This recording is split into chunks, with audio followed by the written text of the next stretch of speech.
বিষয়টা হচ্ছে আমাদের পার্শ্ববর্তী যে হাই রোড আছে এসটিকে রোড, এই রোডে প্রায় দুর্ঘটনা ঘটছে এবং অত্যন্ত দুঃখের ব্যাপার যে গত 1 মাসের মধ্যে দুটো দুর্ঘটনায় 7 জনের প্রাণহানি হয়েছে।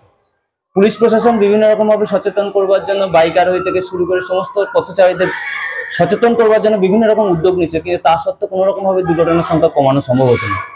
আমাদের মনে হয় যে ছোট্ট ছোট পড়ুয়া এদেরকে যদি রাস্তায় নিয়ে আসা যায় এবং এরা যদি সেই বাইক আরোহী থেকে শুরু করে পথ যারা ব্যবহার করে তাদেরকে যদি একটু বার্তা দেয় যে আপনারা একটু সাবধানে গাড়ি চালাবেন, একটু হেলমেট ব্যবহার করবেন, তাহলে বোধহয় ওদের কথা শুনবে।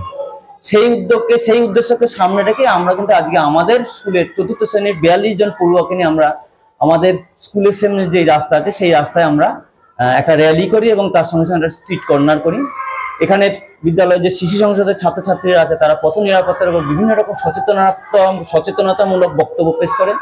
তার সঙ্গে সঙ্গে সিভিক পুলিশের সাহায্য নিয়ে রাস্তায় যে সমস্ত বাইক আরোহী বা 4 চাকার গাড়ি যায় তাদেরকে দাঁড় করানো হয়েছে। যারা হেলমেট ব্যবহার করেনি তাদেরকে ছোট ছোট পড়ুয়ারা তাদের কাছে লাল কার্ড দিয়েছে এবং তারা বার্তা দিয়েছে আমরা দুঃখিত আপনি হেলমেট ব্যবহার না করার জন্য।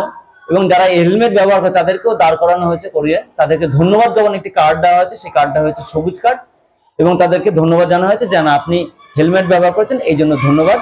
আসলে উদ্দেশ্য হচ্ছে যে যেহেতু প্রশাসন বিভিন্ন রকম ভাবে চেষ্টা করছে তা সত্ত্বেও কমানো সম্ভব হয়নি।